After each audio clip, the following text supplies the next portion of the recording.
Good morning class. आज हम पढ़ेंगे पत्र लेखन, यानी कि पत्र किस तरह से लिखे जाते हैं, पत्र लिखने का तरीका क्या है और पत्र कितने प्रकार के होते हैं। आज संचार के साधनों की कोई कमी नहीं है। इन साधनों के द्वारा हम घर बैठे बैठे दूर व्यक्ति से बातचीत कर सकते हैं। फिर भी पत्र अपनी बात को एक स्थान से दूसरे स्थान तक पहुंचाने का महत्वपूर्ण साधन है। पत्र संदेश भेजने के लिखित माध्यम है, यानी कि हम लिखकर पत्र भेजते हैं। इनके द्वारा हम दूर रहने वाले रिश्तेदारों, मित्रों, प्रियजनों और अन्य लोगों तक अपनी बात पहुंचा सकते हैं। आगे है पत्र के प्रकार, यानी कि पत्र मुख्य रूप से दो प्रकार के होती हैं। मैम ने आपको पढ़ाया था ना पहले भी। एक होता है अनौपचारिक पत्र, एक होता है हमारा औपचारिक पत्र। अनौपचारिक पत्र उनको लिखे जाते हैं जिनसे हमारा व्यक्तिगत या पारिवारिक रूप से संबंध होता है, यानी कि हम उनको जानते हैं। जैसे कि किसी अपने भाई बहन को, माता पिता को, मित्रों को, प्रियजनों को लिखे जाने वाले पत्र अनौपचारिक पत्र कहलाते हैं। इन्हें व्यक्तिगत पत्र या घरेलू पत्र भी कहते हैं। उसके बाद है हमारा दूसरा औपचारिक पत्र। क्या? औपचारिक, अपरिचित लोगों, यानी कि हम जिनको अच्छे से नहीं जानते हैं, अधिकारियों तथा प्रधानाचार्य को लिखे जाने वाले पत्र औपचारिक पत्र कहलाते हैं। इन्हें बाहरी पत्र भी कहते हैं। तो पता चला आपको पत्र कितने प्रकार के होते हैं, कौन कौन से होते हैं पत्र। एक होता है अनौपचारिक, एक होता है औपचारिक। तो अनौपचारिक पत्र किनको लिखे जाते हैं? जैसे कि भाई बहन, माता पिता, इनको लिखे जाते हैं। उनसे हमारा व्यक्तिगत या पारिवारिक रूप से संबंध होता है। लेकिन जो औपचारिक पत्र हैं वो अपरिचित लोगों, अधिकारियों तथा प्रधानाचार्य को लिखे जाते हैं। आगे है, जब हम पत्र लिखते हैं तो उसके लिए हमें कुछ बातों का ध्यान रखना होता है।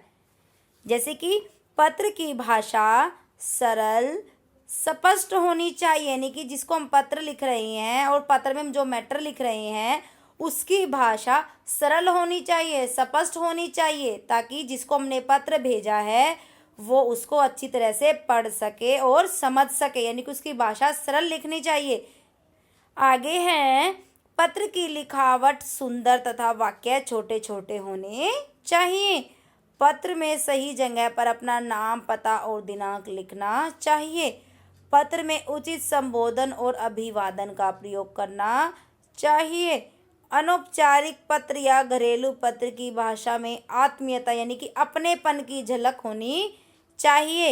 विराम चिन्हों का सही प्रयोग करना चाहिए, अन्यथा अर्थ बदलने की संभावना रहती है। अनौपचारिक पत्रों में अपने से छोटों और मित्रों के लिए प्रिय तथा अपनों से बड़ों के लिए पूज्य, पूजनीय, आदरणीय शब्दों का प्रयोग किया जाता है। औपचारिक पत्रों में संबोधन के लिए श्रीमान, श्रीमती, महोदय, महोदया, मान्यवर शब्दों का प्रयोग करना चाहिए।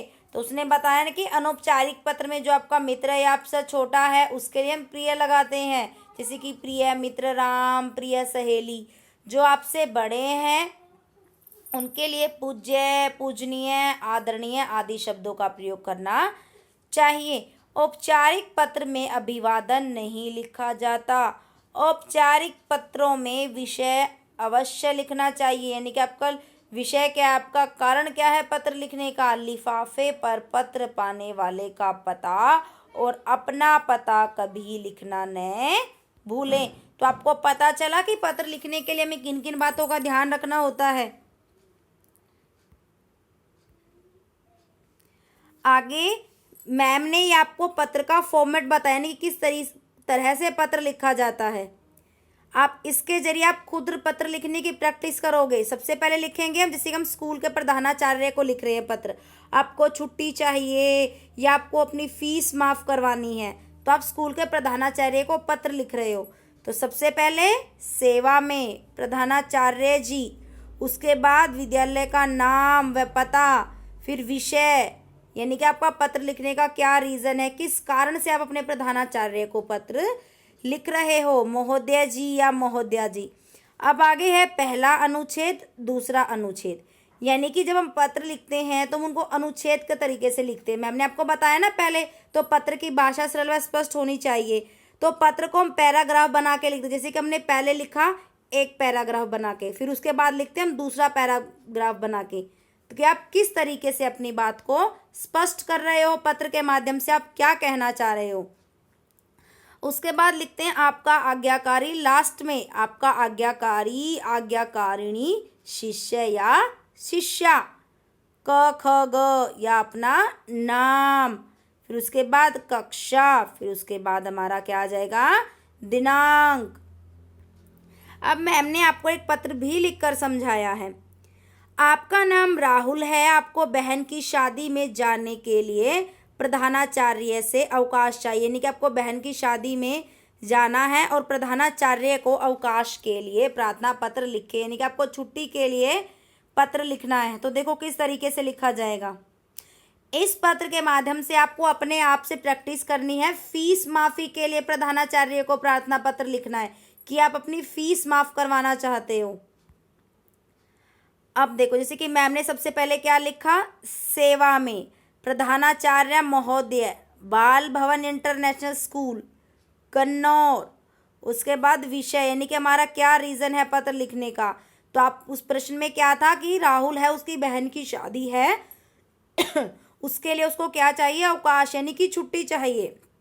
आगे है महोदय, सविनय निवेदन है कि मैं आपके विद्यालय के कक्षा चौथी का छात्र हूँ, यानी कि मैं आपके विद्यालय में कक्षा चौथी का छात्र हूँ या कक्षा 4 में पढ़ता हूँ। मेरी बड़ी बहन की शादी 8 जून को तय हुई है, इस कारण मैं कक्षा में दिनांक 5 जून 2020 से 9 जून 2020 तक कक्षा में अनुपस्थित रहूँगा, यानी कि स्कूल में नहीं आ सकूँगा। उसके बाद है वो लिखता है, अतः आपसे अनुरोध है कि मुझे, क्या लिखता है वो, अतः आपसे अनुरोध है कि, यानी कि आपसे प्रार्थना है कि, आपसे विनती है कि मुझे 5 दिन का अवकाश देने की कृपा करें, जिससे मैं विवाह उत्सव में शामिल हो सकूं या अपनी बहन के विवाह में जा सकूं। इसके लिए मैं सदा आपका आभारी रहूँगा। लास्ट में फिर क्या आ जाएगा, धन्यवाद। उसके बाद मैम ने बताया था ना कि आपका आज्ञाकारी छात्र या आपकी आज्ञाकारिणी छात्रा, फिर उसके बाद है नाम, फिर नहीं, अब किस कक्षा के छात्र हो। उसके बाद है अनुक्रमांक या क्रमांक, आपका कक्षा में रोल नंबर कितना है। फिर अंत में हमने क्या लिख दिया, दिनांक। ओके बेटा, आपको समझ आया कि पत्र किस तरीके से लिखे जाते हैं, पत्र कितने प्रकार के होते हैं। मैम ने आपको बताया ना कि पत्र 2 तरीके के होते हैं, औपचारिक पत्र, अनौपचारिक पत्र। और पत्र को लिखने का तरीका भी बताया कि किस तरीके से पत्र लिखा जाता है। तो अब आपको प्रैक्टिस करनी है, फीस माफ़ी के लिए आप पत्र लिखोगे कि फीस माफ़ी के लिए प्रधानाचार्य को पत्र लिखो। Okay, bye class.